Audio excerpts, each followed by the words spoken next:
I'm so excited that you're joining us today and able to be with us once again for these fantabulous guests. So I've got so many different words I want to use to express how wonderful my guests are each week. And today is no exception. Today, we have the amazing Sharon Connolly joining us. And Sharon is just such an amazing superhero of so many different ways and so many different angles within life, within work, and as an incredible human being. So Sharon is a change management specialist and has been working globally for a number of different organisations over many, many years. She's also incredibly the founder of Change Superhero, and she's also created this incredible and wonderful business around Change Superhero, as well as many other IT trainer and other interesting image consultant roles that she will tell us about throughout the show today. So without further ado, please tell our host and our guest today a little bit more about yourself, Sharon. Thanks so much for having me here, Michelle. I'm delighted to be here. I'm very excited to be going out on LinkedIn Live as well. So as you said, I work as at the moment, I'm in a change communications role on an amazing project at AMP, where I'm just loving working with the team at AMP. But my journey to becoming a change manager is very varied. I started a long time ago as an IT trainer. So I used to, in actual fact, I started doing that way before we were teaching people how to use a mouse, when you actually used to have to load the disks onto a computer before you could use the program. So I did that for a long time. And then when my kids were little, it was quite difficult to have that job with children, with the times and all the traveling. So I decided to dabble in something else. And I actually sort of accidentally, just by following up with a hobby, and this is what happens a lot of the time, I became an image consultant. And I actually was an image consultant for about 12 years, which was a fabulous job, doing makeovers and working on TV and clearing out people's wardrobes, taking them shopping.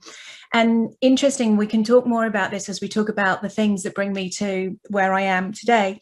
That is actually probably the toughest change management job that you can do, because you will really, you've got resistance, you're changing people at their core on a one-on-one level, you know, and you're changing what they see in the mirror every day, and you're changing how others view them. So when we think about some of the things that I've done, like image consultancy, having no bearing on what I do today, even the IT training, anything about, you know, shifting people to new systems, upgrading them, even a little stint as an aerobics instructor where you have to break things down and deliver them in a way that people can understand.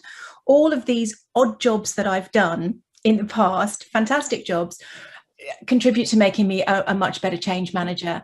And it's interesting because when I came here to Australia about 5-6 years ago now, I actually found it quite tough to get my first job, and I'm really appreciative to Westpac for giving me a chance to get back into corporate life. But I found that the skills that I had, all of these great entrepreneurial skills about how to build and leverage every aspect of now what we do in change communications, it wasn't valued. And now it's one of the hot commodities. Is, do you know social media? Do you know how to promote yourself? Do you really know how to engage your audience across all of those different platforms? So it's interesting that my skills have come full circle and now really helping me out in my everyday delivery.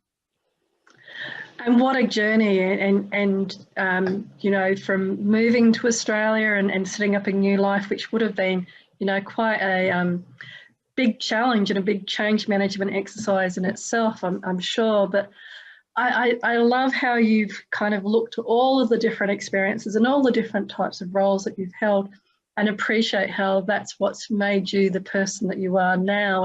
And I love when people really recognise and accept that that's, you know, the gifts and the beauty of who they are today. So yeah, and I should add there, before coming to Australia, I actually was in Singapore for 7 years. So that is a huge cultural change. And again, the situation that I found myself when I went to Singapore, I wasn't doing IT training anymore.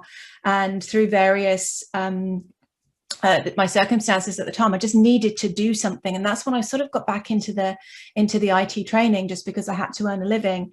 And it's just going, okay, so I'm in a fix here. I'm not in a position where I can get a job or I can earn money, but I need to. What am I going to do? What skills do I have?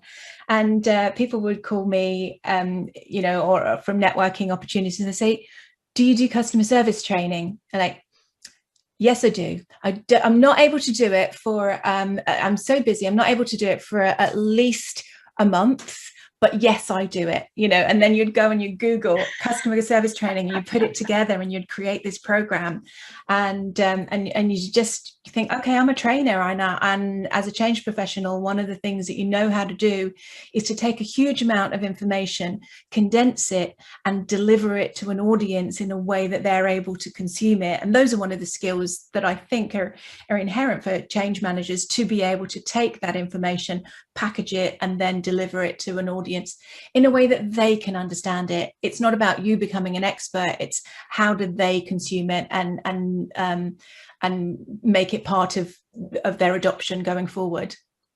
I really like that, because whether it's a change manager or anybody nowadays, it's about taking that mountain of wealth of expertise and knowledge that you have, and then being able to package that up. So that's one of the first questions I like to ask my guests, around whether it's what you were describing about with image consulting, and that journey that very personal journey that you're taking people on, through to IT trainer, or using those skills to get new work. What do you think success now, and out of all of that, what does success today mean to you? Success, as somebody who, if we look at the situation that a lot of people will find themselves in at the moment after COVID, struggling to get their next position. For me, success is, I'm now not going to struggle to get another change role. So, okay, maybe I'm not going to move from one to another, but I have no worries that if anything happened to my lovely contract at the moment at AMP, then within 6 weeks I'd be working again. So that is success, because that gives you a peace of mind, because I'm now fairly well known within the change community in this area. I've got my change superhero as my buffer for any, if I wasn't working for 6 months, then we can work on change superhero. So it's having that freedom and not having to panic, and also being able to then consider any roles and think, is this right for me? Is this what I really want to do? Is this going to make me happy? As opposed to the situation that I've been in the past. His job, just take it. It's 6 months, and nearly all the time things have worked out really well for me in most jobs. I'm quite a happy worker, and I'm happy to roll up my sleeves and get stuck into anything. If the change role requires me to go and buy the muffins and do the photocopying, so be it. That's fine. I'm not precious about what I do, as long as I'm busy and productive. But the success, I think, is a little bit about freedom and space to decide, what do I want to do next. And also, as a contractor, sometimes you can't afford to take holidays. You're thinking, yes, they're making me take 2 weeks off at Christmas. That's a big issue, and that's not an issue anymore for me. So that's good. That's great. I can really hear that you've moved into that lovely space that some people may already be at and others may be aspiring to, where there's a little bit more freedom and control.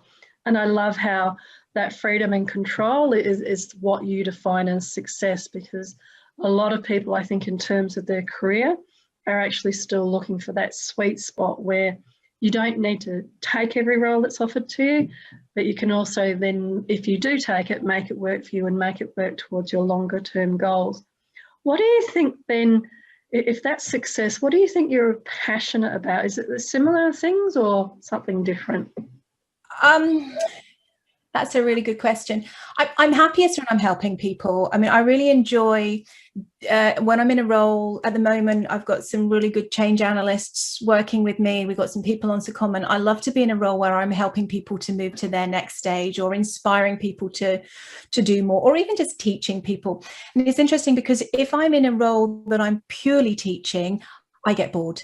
I love to create and motivate. And I think it's so important to recognize about yourself, what do you really like to do? So I like to create, I like to teach, I like to inspire, and then I'm fed up with it. I want to go to the next thing. So I recognize that I'm really not so much a detail person. Once it's created and it looks more or less good, this is where you need to surround yourself with people. It's like the change superhero. I create something and then I say, Lily, can you check it? Can you read it? And she'll come back with all of the mistakes. And, did you really want to say that? Or let me give you a system for this. And it's good to understand what your strengths are and what you love to do. And of course, you need to push and challenge yourself to get better at some of the things that are your weaknesses, but to really recognize, look, I'm good at this. This is what I'm going to do. And then get other people to help me to do the things that they're good at and that they enjoy, so that everybody can be working in a space that they are really happy in. I think that that's so true, and especially when it comes to living your life with the areas that you're passionate about, or creating as much of that as you can in your life. And it is interesting working in corporate and also working with small business or business owners, because the starting out business owners, especially if they're moving over from corporate, they seem to understand less of this idea that, just like in corporate, you don't want to do every function in the company. So when you're setting up your business, you don't want to do every function. You have to, and it's looking back at the time that I spent in Singapore, and I spent quite a lot of time in the speaking industry doing keynote presentations. I was very lucky to present in, I think, something like 12 countries around Asia. And I remember sitting in the audience and people would say to you, say no, don't do stuff for free, choose what your price is and then stick to it. You've got to turn things down. Actually, no, sod it, I just need to pay my rent. And you do have to do things. And it's not until you are in a position where you've got a bit of financial freedom, then you can turn around and you can say, actually, no, I'm not doing that. No, that's not in line with my brand. But sometimes, and if you read things, I mean, going back to me as an image consultant and interested in all things makeup, and I remember reading Bobbi Brown's autobiography, where she, said, I would just knocked on doors and I would do everybody's makeup for free, just begging, can you give me a platform for my skills?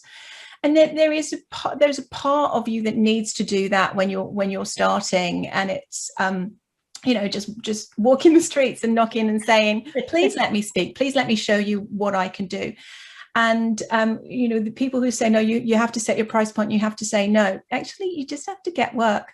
And sometimes when you've got that work, when you look back, you think, I've changed what I want to do. This is what I thought I wanted to do, and it's now morphed a little bit. So it's continually refining what you like to do. And if you love to do it, but nobody wants to pay for it, then it might not earn you a living. It might be a hobby.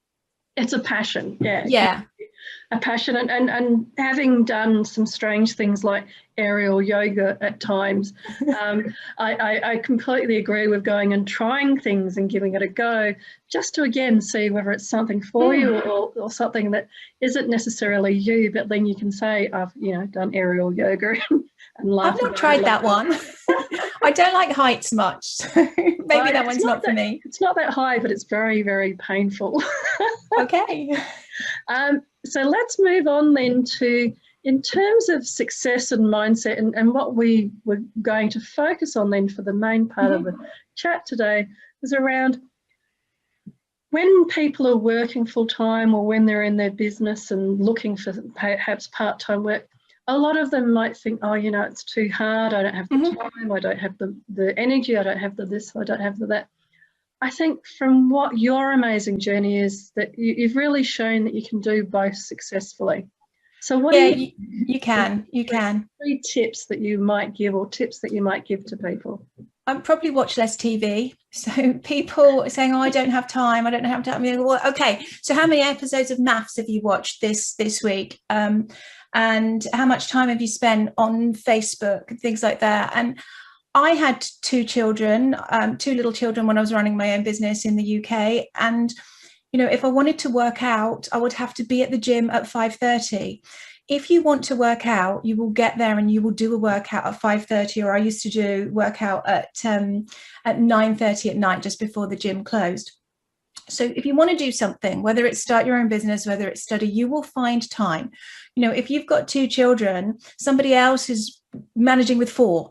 So you can't compare, and somebody else who's got 4 could compare themselves to somebody who's got 6 and is caring for sick relatives. There's 24 hours in the day. You do have to look after yourself, and you do have to become smarter with how you work and become more organized. But if you really want to do it, if you really, really want to do it, setting up a side hustle or earning some extra money, it could be 5 hours a week. You have 5 hours a week. And if you don't have 5 hours a week, then organize your life better so that you do have 5 hours a week. I think that that's a really, if I was to summarize it with one word, I'd think prioritizing. So the key for me when reading and preparing for today was around women especially, but everybody needing to prioritize their financial future and taking that time, whether it's taking it out of mindless time in front of the TV or on Facebook or wherever, but taking an hour or 2 a day or a week, but making that first step towards managing and controlling your own financial future. Yeah. The issue that you've got there is if you're just prioritizing it for your financial future, it will be more difficult to do. If you're prioritizing it because it's a passion, because you've got something that you want the world to know about, or you've got a mission that you're on, like mine, to make everybody awesome at Microsoft Office and PowerPoint. It's not driven by money. Now, it's great when these 2 things can come together and your passion does earn you money. And that's when you've got to have some of those smart entrepreneurial skills that I gained throughout all of the different things that I have done. You don't get them as a corporate change manager, but you do get them as an aerobics instructor, as an image consultant, all these extra little bits and pieces that I've done when you're trying to get what you're passionate about out to the world. But when you're just motivated by the money, that's when it's difficult to get up at 5 a.m. and write a chapter of your book. So what do you think, again, coming back to the mindset for success, what is it that drives you to get up at 5:30 a.m. to write the chapter, go to the gym, etc.? It's having the end in mind, knowing what you really, really want to do. Sometimes it's actually having a deadline. So I did write a book. I had it published previously. And I was given an advance for the book, and I was given a deadline, and I had an editor, and those things made me get it written, because if I didn't have those things, it would still be probably on my computer at chapter 6.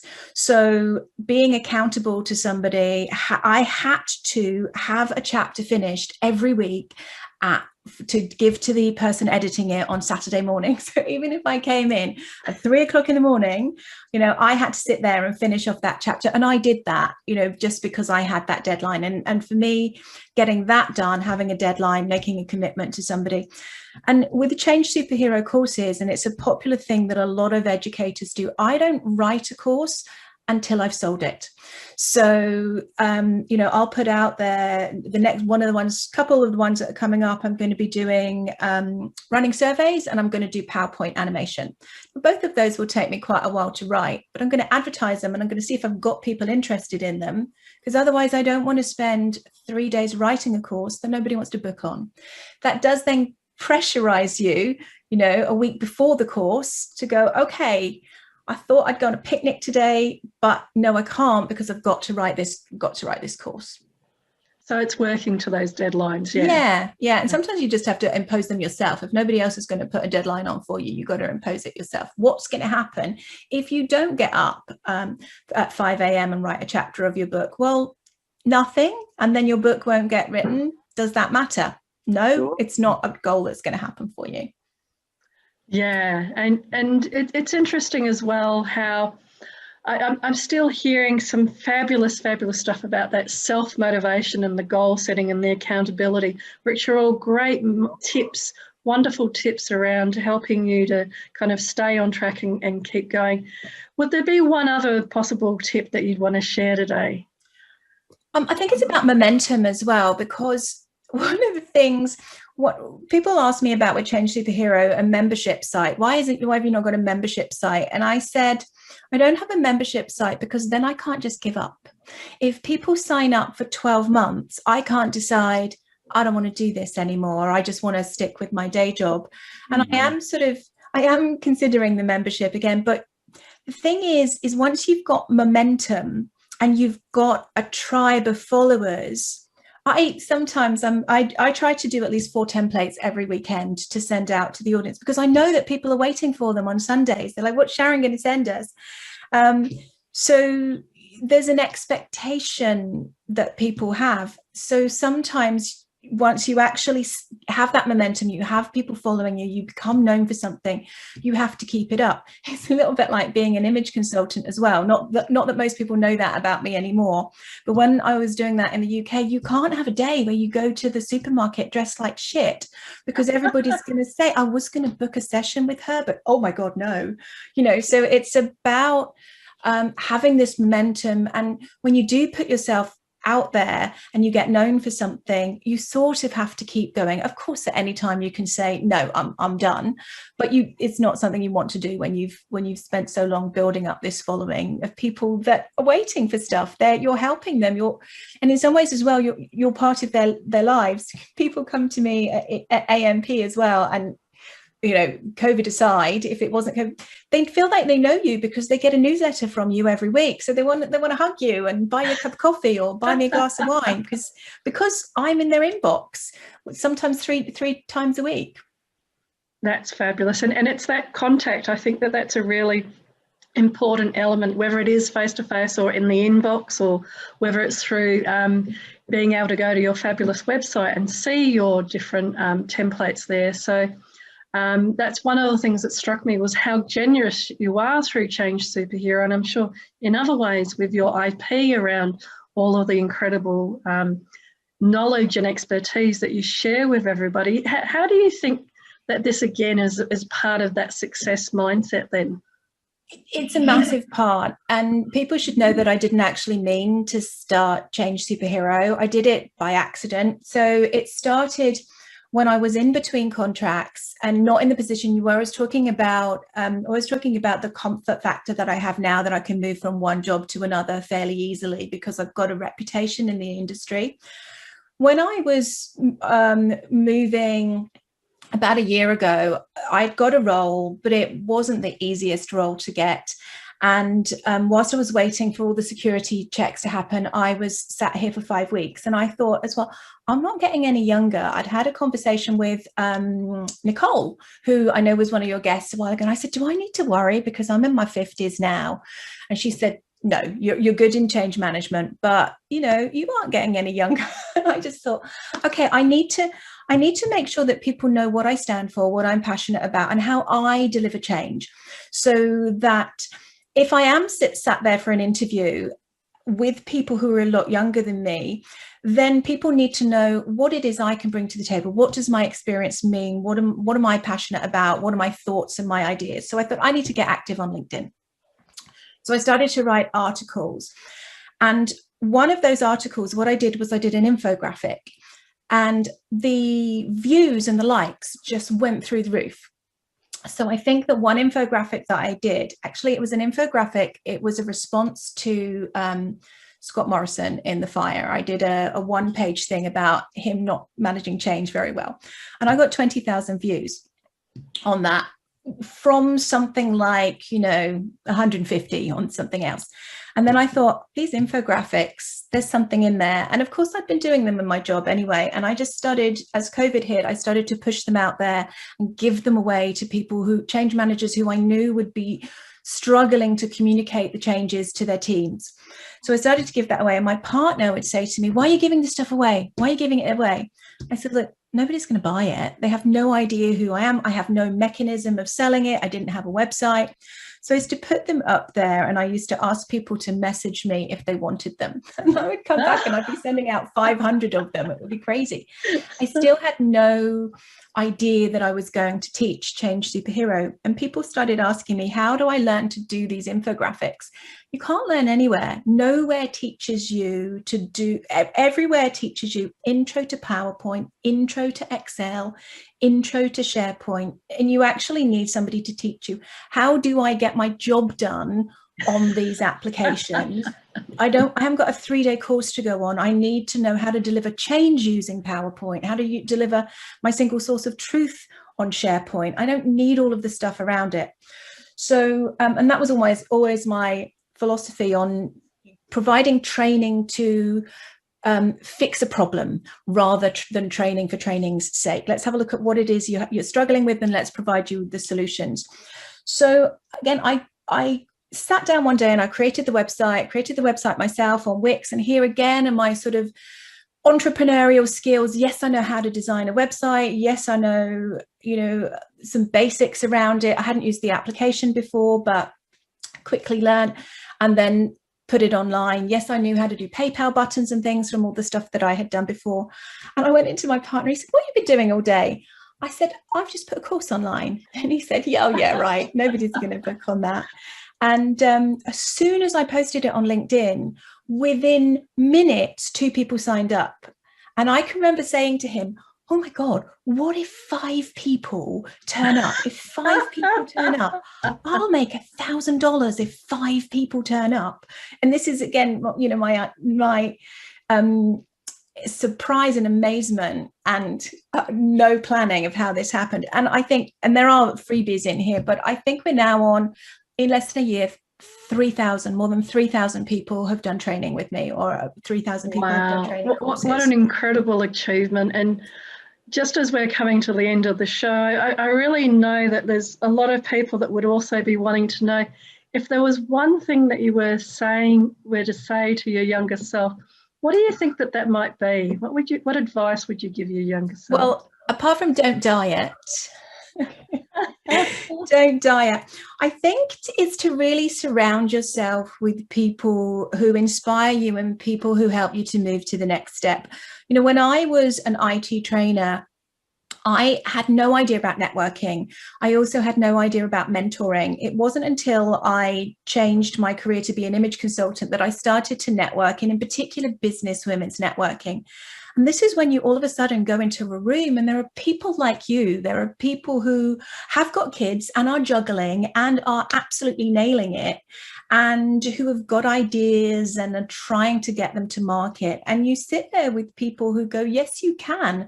And also, as you help these people, you get ideas and motivation sparks.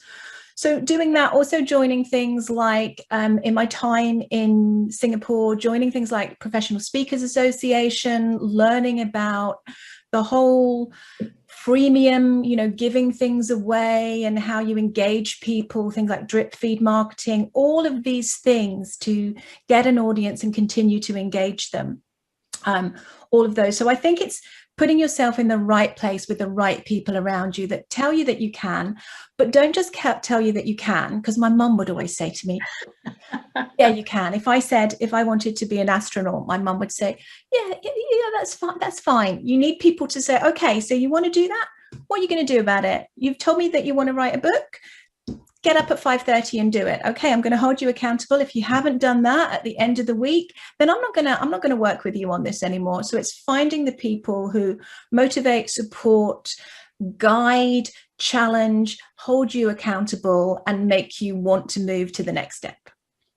That's so true. I think that's fabulous advice to finish up on. So that whole area of making sure that you surround yourself from as early as you can with people that are going to support you with what you want to do, but also hold you accountable. So it's not just daydreaming with all of that. And very quickly, Sharon, how can people get hold of you after today? LinkedIn is the best place to connect to me. I put loads of content out there, so you can follow me on LinkedIn, and you can also sign up for my weekly templates on the website, which is changethesuperhero.com.au. Fabulous. Thanks so much, Michele. Thank you, Sharon, and it's been such a lovely conversation today, and we've really travelled. I feel like we've travelled around the world like superheroes in capes ourselves, travelling through many different roles and different situations. So thank you so much for being my guest today on the show, Sharon. Thank you. I wanted to say thank you as well to Robert, and who's Robert and the lady next to him that just smiled the whole time. Maybe it's just their picture. I'm thinking that they're looking in and they're actually smiling. Yes, I've just realised it's just a still, but they were smiling at me the whole time. Thank you to all of the people on Zoom today and all throughout social media, on Hello Gina on Facebook and everybody else on LinkedIn and YouTube. And it really makes my heart sing to have so many people come in and listen to the show. So next week we have the exciting and amazing Adam Franklin. So another very, very giving person like Sharon. Adam has a number of different templates that can help you with your LinkedIn, and we'll hear much more about that next week.